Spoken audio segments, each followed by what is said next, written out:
번갈아 교독하도록 하겠습니다. 제가 먼저 1절 읽겠습니다. 두로왕 히람이 다윗에게 사신들과 백향목과 석수와 목수를 보내 그의 궁전을 건축하게 하였더라. 다윗이 여호와께서 자기를 이스라엘의 왕으로 삼으신 줄을 깨달았으니 이는 그의 백성 이스라엘을 위하여 그의 나라가 높이 들림을 받았음을 알미였더라. 8절 제가 읽겠습니다. 다윗이 기름 부음을 받아와 온 이스라엘의 왕이 되었다 함을 블레셋 사람들이 듣고 모든 블레셋 사람들이 다윗을 찾으러 올라오매 다윗이 듣고 대항하러 나갔으나 블레셋 사람들이 이미 이르러 르바임 골짜기로 쳐들어온지라. 다윗이 하나님께 물어 이르되 내가 블레셋 사람들이 치러 올라가리이까 주께서 그들을 내 손에 넘기시겠나이까 하니 여호와께서 그에게 이르시되 올라가라 내가 그들을 내 손에 넘기리라 하신지라. 이에 무리가 바알브라심으로 올라갔더니 다윗이 거기서 그들을 치고 다윗이 이르되 하나님이 물을 쪼김같이 내 손으로 내 대적을 흩으셨다 하므로 그곳 이름을 바알브라심이라 부르니라. 블레셋 사람이 그들의 우상을 그곳에 버렸으므로 다윗이 명령하여 불에 사르니라. 블레셋 사람들이 다시 골짜기를 침범한지라. 다윗이 또 하나님께 묻자온데 하나님이 이르시되 마주 올라가지 말고 그들 뒤로 돌아 뽕나무 숲을 맞은편에서 그들을 기습하되 뽕나무 꼭대기에서 걸음 걷는 소리가 들리거든 곧 나가서 싸우라. 너보다 하나님이 앞서 나아가서 블레셋 사람들의 군대를 치리라 하신지라. 이에 다윗이 하나님의 명령대로 행하여 블레셋 사람들의 군대를 쳐서 기브온에서부터 게셀까지 이르렀더니 다윗의 명성이 온 세상에 퍼졌고 여호와께서 모든 이방 민족으로 그를 두려워하게 하셨더라. 아멘. 오늘 본문 14장은 역대상 흐름 속에서도 좀 의미 있는 전환점 중에 하나입니다. 어제 본문의 13장에서 다윗이 하나님의 뜻을 묻기보다는 자신의 의도와 열정을 앞세운 나머지 언약궤를 가져오는 과정에서 이제 뼈아픈 실패를 겪었던 반면에 이제 오늘 본문의 14장을 통해서 비로소 그가 어떻게 하나님의 뜻을 먼저 구하여야 하는지 그 부분이 좀 회복되는 모습을 오늘 14장이 보여주고요.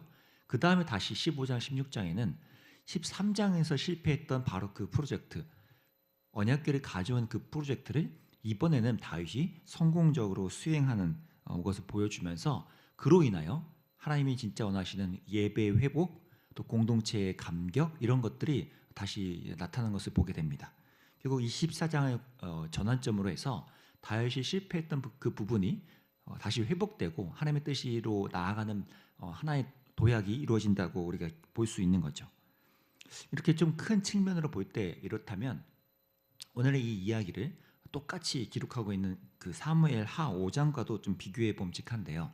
사무엘 하에서는 사실 이 다윗이라는 한 국가의 리더가 이 나라를 블레셋과 여러 강대한 이방 국가들 사이에서 어떻게 이끄는지, 그래서 그가 전쟁에서 얼마나 승승장구하는지를 기록하는데 좀 방점이 찍혀 있는 반면에 오늘 이 역대기는 단순히 다윗이 이겼다더라라는 전쟁의 승리나 그의 탁월함을 나타내는 것에 목적이 있지 않고 그가 하나님과의 관계에서 무엇을 배웠는지, 그리고 그로 인해 예배와 하나님의 임재를 그가 어떻게 경험하게 되는지에 포커스가 잡혀 있습니다. 단순한 전쟁 승리가 아니라 다윗이 어떻게 하나님과의 관계에서 그분의 임재를 경험하는 쪽으로 나아가는지가 이제 여기 드러난다는 것이죠. 실제로 오늘 본문 1절, 2절만 봐도요. 사실 상황은 다윗의 명성이 국제적으로 이미 퍼져가면서 인정을 받게 되는 상황입니다. 두로왕 히람도 알아서 좋은 물자를 막 지원해주고 보내주는 상황까지 펼쳐졌는데 그렇게 의기양양해지기 쉬운 이때에 다윗은 놀라운 시야를 갖고 한 가지 중요한 것을 깨달았다고 말을 하는데요. 그게 2절입니다. 2절을 제가 읽겠습니다. 다윗이 여호와께서 자기를 이스라엘의 왕으로 삼으신 줄을 깨달았으니 이는 그의 백성 이스라엘을 위하여 그의 나라가 높이 들림을 받았음을 알미였더라. 깨달았다라고 하는데 사실 왕이 됐다는 걸 자기가 몰랐겠어요? 이미 왕 된 지 좀 됐잖아요. 내가 이제 왕이 됐구나라는 걸 깨달은 게 아니죠. 그럼 그 내가 단순히 왕이 됐다라는 거 넘어서 뭐래요? 이는 그의 백성 이스라엘을 위하여. 원어의 뜻을 좀 더 살리면 그 분의 백성입니다. 그러니까 자기의 백성이 아닌 하나님 그분의 백성 이스라엘을 위하여 나를 왕으로 세우셨다라는 걸 깨달았다는 거예요. 이게 왜 중요하죠? 자기가 지금 주변 이방국들한테 인정도 받고 사람들이 친교에 손을 내밀고 내가 뭔가 승승장구하는 것 같은 이러한 것이 내가 좀 괜찮네? 나라는 사람이 그래도 칭송을 받을 수 있는 수준이 되는 거였구나라는 이런 의기양양함과 자기 중심성으로 가기보다는 그는 이게 내가 왕이 된 게 내가 앞으로 잘 돼서 이 나라를 아주 훌륭하게 만들어야지가 아니라 그분의 백성, 하나님의 백성을 위하여 나를 이곳에 그냥 잠시 세우신 거구나. 나는 그 일에 함께 순종해 가야 되는구나라고 자신의 정체성과 사명을 확실하게 깨달았다는 겁니다. 이것이 있고 없고가 다윗이 왕으로서 어떤 존재로 살아가는지에 굉장히 큰 차이를 가져오는 거죠. 근데 이러한 깨달음, 이러한 판단과 분별력은 그렇게 말처럼 쉬운 건 아니죠. 저 여러분의 인생 경험만 봐도 그렇죠. 우리가 내게 주어진 어떤 영광과 뜻밖의 칭송이나 인기나 일이 잘 풀리고 하는 이런 것들을 이게 하나님이 어떤 하나님의 목적을 위해 나를 여기 딱 잠시 세우신 것뿐이야라고 생각하고 그것을 붙잡고 살아가는 게 그렇게 쉽지는 않습니다. 내가 사람들에게 막 뭔가 이루어지고 일이 잘 풀리면 다윗처럼 이렇게 완전히 깨달았다라고 마음을 붙잡기가 쉽지 않다는 거죠. 그래서 오히려 우리가 이것을 기도해야 된다는 것입니다.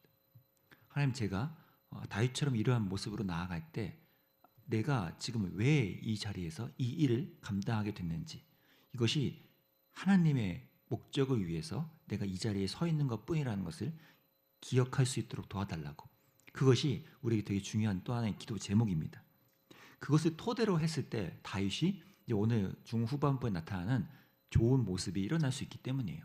그 후반부의 좋은 모습이라는 건 이제 블레셋과의 전쟁에서 나타나는데 눈에 띄는 대목이 10절과 14절입니다. 10절, 14절을 제가 간단히 보면 10절과 14절에 이런 표현이 반복되죠. 다윗이 하나님께 물어 이르되, 14절은 다윗이 또 하나님께 묻자온대. 사실 이렇게 다윗이 물었다라는 것 자체가 그렇게 엄청 대단해 보이진 않죠. 근데 제가 주목하고 싶은 건 이 물음, 하나님께 나아감이 두 번의 전투에 대한 다윗의 똑같은 태도였다는 거예요. 무슨 말이냐면요, 9절에 보면 이 르바임 골짜기라는 곳에서 블레셋 군대와 전투를 벌이게 됐습니다. 1차 전투인데요. 근데 그 르바임 골짜기에서의 1차 전투에 이어 13절에서도 똑같은 그 골짜기에서 또 블레셋 군대와 전쟁을 합니다. 그럼 보세요. 첫 번째 전투에서 하나님께 뜻을 물어요. 하나님, 블레셋 치러 올라갈까요? 제 손에 넘기실 겁니까? 라고 하나님께 겸손히 묻고 실제로 순종에 올라가 이겼어요. 그러면요, 얼마 지나지 않아 또 똑같은 그곳에서 또 블레셋 군대가 쳐들어왔다? 저는요, 안 물어봤을 것 같아요. 그렇잖아요? 이미 올라가서 이겼고 순종해서 올라가 왔다는데 또 골로 왔네? 블레셋이? 하나님, 다녀오겠습니다. 이러고 가지, 하나님 어떻게 할까요? 또 올라갈까요? 어떻게 하면 될까요? 라고 묻지 않을 것 같은 거죠. 저는 하나님도 내가 얘기했잖아, 뭘 또 물어, 번거롭게 자꾸 묻니? 라고 하실 것 같고 하니까 그냥 또 갈 것 같은데, 다윗은 실제로 또 하나님께 물었다는 거죠. 그리고 신기하게도요, 하나님은 첫 번째 전투에서 다윗이 물었을 때와 두 번째 전투에서 다윗이 물었을 때 다른 방식으로 이끄셨다는 겁니다. 이게 좀 특이하고 중요하죠.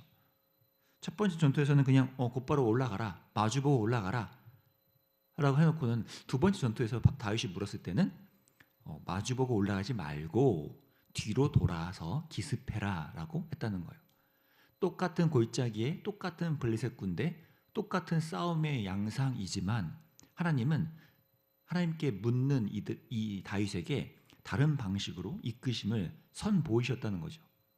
저는 이 부분을 보면서 굳이 두 번째 때 하나님이 꼭 이렇게 하셔야만 승리하셨던 걸까? 저는 아니었을 수도 있다고 생각합니다. 마주보고 올라가서도 하나님은 충분히 이기게 하셨을 것 같아요. 근데 아마 다윗에게 너가 두 번째 나에게 물으니 내가 또 다른 방식으로 너를 이끈다는 것을 보여주겠다라는 마음처럼 다윗을 이렇게 이끌어서 승리하신 것 같습니다. 이게 우리에게 왜 중요할까요? 우리도 같은 상황과 같은 형편에서 하나님께 묻고 순종하는 습관이 우리에게 필요하다는 것입니다. 우리 매일같이요. 사실 하나님들이 늘 새롭고 막 다르고 이러진 않잖아요. 매일 똑같은 곳에 출근하고요. 똑같은 집안일을 하고 똑같은 장을 보고 똑같이 자녀들을 돌보고 집안의 모든 대소사들을 관리하고 또 교회에서 나가고 교회에서 일하는 것들에 함께 참여하고 그렇게 크게 달라지지 않습니다. 근데 하나님은요. 바로 그렇게 매일 비슷해 보이는 마치 매일 똑같은 르바임 골짜기에 나아가서 블레셋 군대와 마주하는 것 같은 그 일상의 반복됨 속에서도 하나님은 하나님께 또 한 번 물을 수 있는 하나님 중심적인 태도. 그래서 그 하나님께 계속 묻고 나아가는 이 습관 때문에 하나님이 또 우리의 매일 같은 삶을 때로는 다른 방식으로 이끄시고 다른 길로 새로운 것들을 선사해 주신다는 것. 이런 은혜가 우리의 삶에 펼쳐질 수 있다는 것을 오늘 성경이 보여주고 있는 것이죠. 저도 사역을 할 때 마찬가지입니다. 뭐 1년 일정표를 보면 늘 똑같아요, 거의. 특별히 달라지는 건 1년에 한 두세 개 있을까 말까 합니다. 같은 시즌에 같은 사역을 하죠.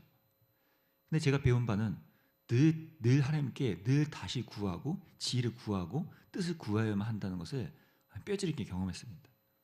그래야 하나님께서 이 사역 속에서 하나님의 이끄심이 드러나고요. 하나님 그분이 원하시는 뜻을 이루어 가시는 것을 많이 봤기 때문이죠. 저와 여러분의 삶에 이런 르바임 골짜기 같은 똑같은 삶의 지점에서도 하나님이 중심적으로 그분께 묻고 나아가는 이 습관이 우리에게 참 중요하다고 오늘 본문은 말을 하고 있습니다. 그러할 때 다윗에게 이러한 하나님의 약속을 또 하시는 것이 우리에게도 주시는 약속인 것 같습니다. 15절인데요. 뽕나무 꼭대기에서 걸음 걷는 소리가 들리거든 곧 나가서 싸우라.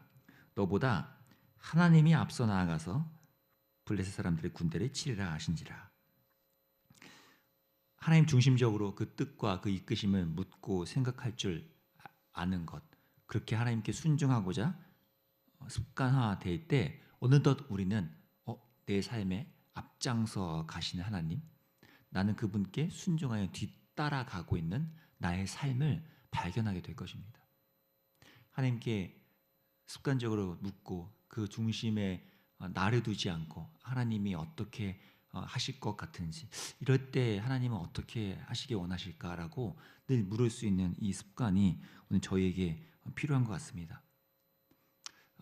다윗은 지금 충분히 자기 뜻대로 자기 마음대로 해도 될 만한 영광과 사람들의 인정과 칭송 속에 서 있었지만 그는 오히려 그때 내가 하나님의 목적을 위해 여기 서 있을 뿐이지라는 걸 깨닫고 그로 인하여 자기에게 주어진 똑같은 상황에서 하나님께 묻는 습관들을 쌓아가고 있습니다.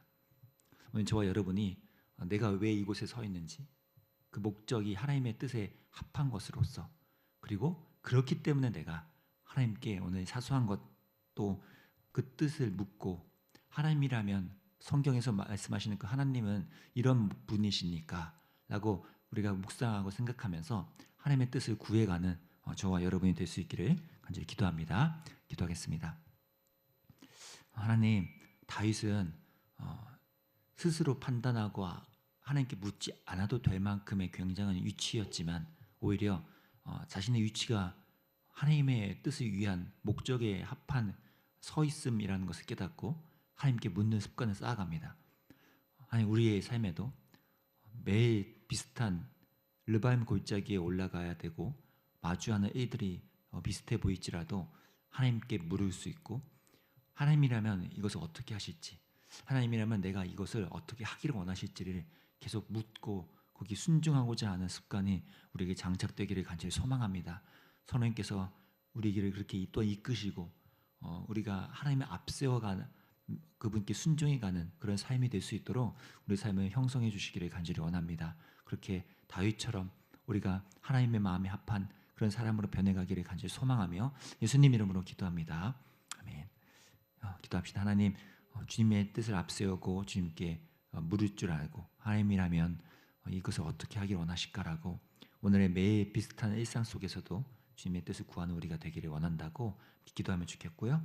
또 이 공동체와 또 다음 세대, 이번 한 학기가 이제 끝 무렵에 가고 있는데 이 다락방과 교회의 모든 사역들 속에서 하나님께서 아름다운 공동체로서 우리가 함께 하나님의 뜻을 묻고 그 뜻에 순종해가는 이번 학기 또 공동체 될 수 있게 해달라고 또 기도해 주시면 좋겠습니다. 기도하겠습니다.